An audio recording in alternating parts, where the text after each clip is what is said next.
Good morning, everybody. Thank you for being here.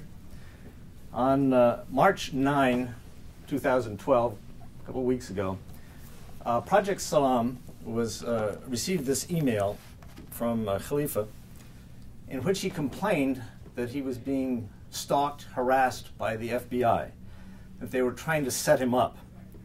And in this email, he identified two informers, Shahid Hussein and Torres. Torres, we knew, actually both of these individuals we knew up in Albany. We'd had personal experience with both of them. Torres was an FBI agent that was assigned to take down Tariq Shah.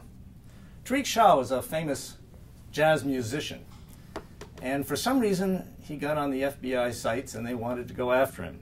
And they assigned Shahid Torres to try to get information about him. So this man, Torres, befriended Tariq Shah. He asked for jazz lessons, music lessons from him, and then eventually claimed to be homeless and actually moved into his house and lived with him for several months, all the time tape recording their conversations and trying to talk him into some sort of an act that could be charged as a crime. And eventually he was successful. He managed to persuade Tariq to say just enough to get some sort of a conviction on a vague theory that he was going to try to train Al-Qaeda fighters in jihad. So that was the first case, but we knew even more about the second man, Shahid Hussein. Shahid Hussein started his career in Albany. He started up a little business in which he would get people who couldn't get driver's licenses. He would arrange to have them, for a fee, he could get them for him, for these people. And so he arranged some 50 or more driver's licenses. He was eventually caught. He was charged, convicted of a number of felonies, and he was scheduled to serve a long prison sentence and then be deported to Pakistan, where he was facing a murder charge. He suddenly decided that he had a better idea, went to the government, suggested that maybe he could be an informant. They gladly accepted that, and they gave him as his first assignment to take down an imam in the Albany mosque named Yassin Arif. Yassin Arif was a man from Kurdistan. He'd been here only for a few years. He was much beloved in the community. He was a very peaceful man. For some reason, he had gotten on the FBI radar as someone that they wanted to go after. And so they set up a very elaborate sting to take him down. And Shahid's role in this was to play an arms merchant, supposedly selling missiles, doing all sorts of exotic kinds of things. But they never told any of this to Yassin. And basically the scheme was to get, they only wanted Yassin to witness alone. He was an imam. They had one other member in his community that was going to get a loan, and all he had to do was to witness that loan. And the trick here was for Shahid Hussein to get just enough evidence in the record about the proceeds, where the proceeds of the loan came from. They came from supposedly from the sale of this missile, fake missile, so that they could get a conviction, but in a way that RF would never be aware of it, and so he wouldn't back out of it or stop it. And so he did a number of clever things. I'll just give you two examples. On one occasion, they were in there, and all he had to do was witness this loan. Shahid Hussein hands him a pile of money and asks him to count it. And while he's busy counting it, he turns to the other person who's going to get the loan and said, "This is from the proceeds from the missile. When I sell another missile, I will let you, I'll give you another loan." That was the extent of it. That was literally the only sentence in the entire case that connected Yassin to the loan. But Yassin, in the pictures, you can see Yassin counting the money, paid no attention to what the conversation was over on the side, and the jury, when they saw this, were so disgusted with it that they wouldn't even convict on that count. There was one other conversation when he mentioned basically the same idea, that he sold missiles and that he made money from them. But he used a code word. He used chowdhury. He said, "I send chowdhuries down to the city, I make money from them, I come back, and I will make you a loan too if you want one," and so on. But if you didn't know what the word chowdhury meant, the conversation meant absolutely nothing. The government, in all their briefs, they'll say, "Oh, he knew what the word chowdhury meant, he knew what the word chowdhury meant." In the entire trial, they never produced any evidence at all, that anyone had told Yassin what the word Chowdhury meant. Doesn't matter, he was convicted anyway, spending 15 years in jail. And I was a member of the defense team, so I know that case well. Then Shahid Hussein goes down the Hudson a little bit, and he takes on the Newburgh 4. This was a case in which they asked him to go to a mosque down in Newburgh and try to get some people interested in jihad.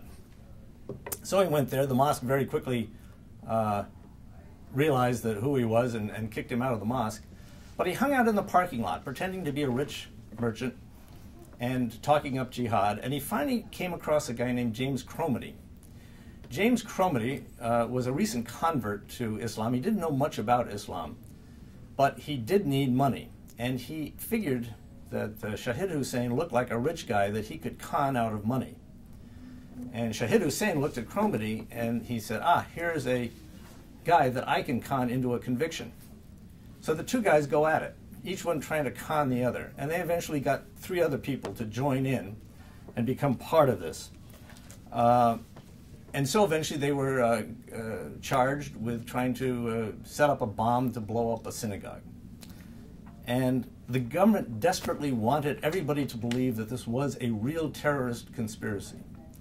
And they made a big effort to say, oh no, money was not involved in this. Money had nothing to do with this. These people were ideologues. They were determined to, strike a blow, for jihad. And the government produced papers to show how little money was involved in this. They itemized each cup of coffee that the Shahid Hussein had bought for the defendants. They listed all these trivial things. And finally, because of strenuous efforts by the defense attorney and by the judge, who happened to be a very good judge, they forced out, just before trial, a key conversation that Shahid had with Cromedy. And I'm going to just show it out here. And I have it here available if you're interested in it. But the substance of this conversation, this phone conversation, was at a time when Cromedy wanted to withdraw from it. He didn't see any advantage in this to him, and he hadn't contacted the government for several months, and he was avoiding them.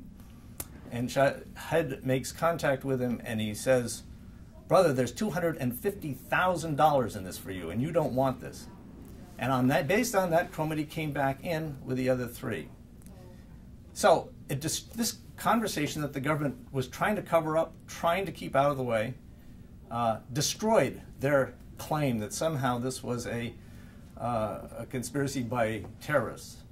This was clearly just a contract for hire in which the government was hiring the criminals. They were foiling their own plots. It had nothing to do with Islam. It had nothing to do with terrorism. It was just a straight money for crime so we can put you away in jail. The government, the judge in that case was so disgusted with the government's actions in that case that she began to refer to the case as the unterrorism case. And she was so disgusted with Shahid's testimony in the case that because he perjured himself repeatedly during the case, that she eventually made a reference at the end of the case to the U.S. attorney, asking that the U.S. attorney investigate Shahid Hussein for bankruptcy fraud.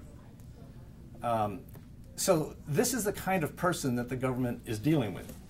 So when I heard, and when we heard up at Project Salam, that they had now had 2 people coming down to talk to Kalifah about getting involved in jihad, we knew exactly what he was facing. And we felt that this was important that we do something about it.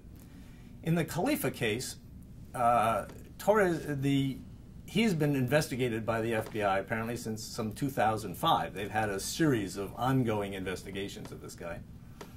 But the most recent one started about 6 months ago when Torres got involved with him.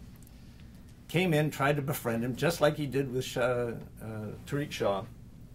Tried to be his best friend, talked about jihad and talked about all sorts of ways in which he could strike a blow for jihad and so on.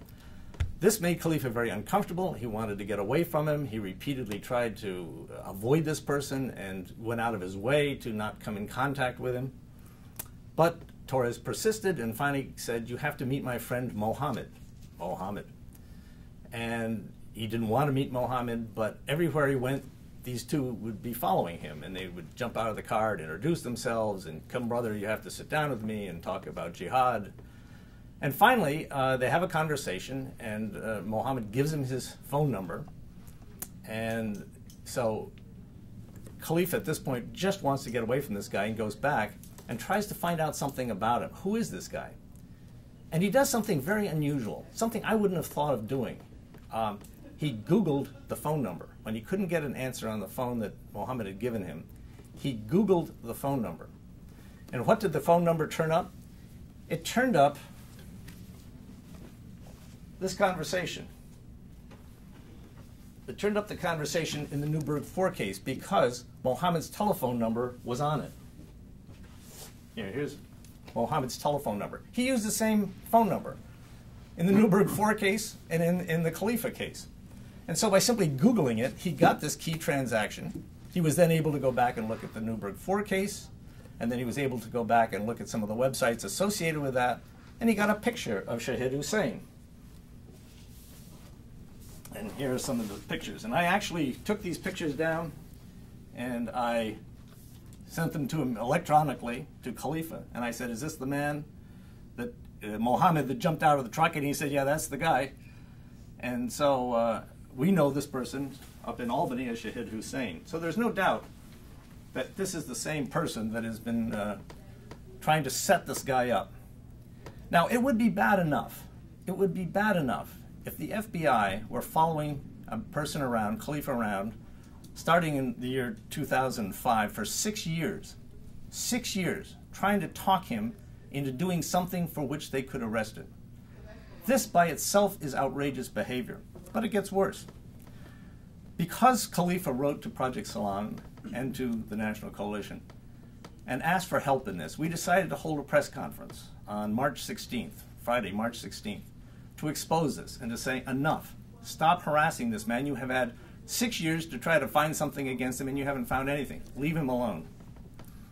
On Thursday, March 15th, the day before, the FBI arrested him. And what did they arrest him on? On a gun charge. The gun charge was apparently based on the fact that he had gone to a public shooting range, hired a gun there, and used it to shoot, and made a video of it, which he posted on his Facebook. And it has been on his Facebook page for at least 6 months. The government knew well about this.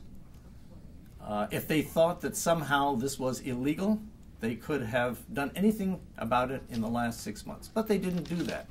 The reason they did that is because they did not want him up here in front of the press talking about the kind of harassment that he had received from the FBI for the last 6 years.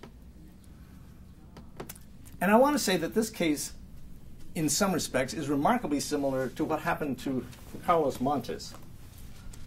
Carlos Montes is a beloved Chicano leader out in California. He has spent years and years out there working as a labor leader in raising the Chicano community, and also as a peace activist. And the government,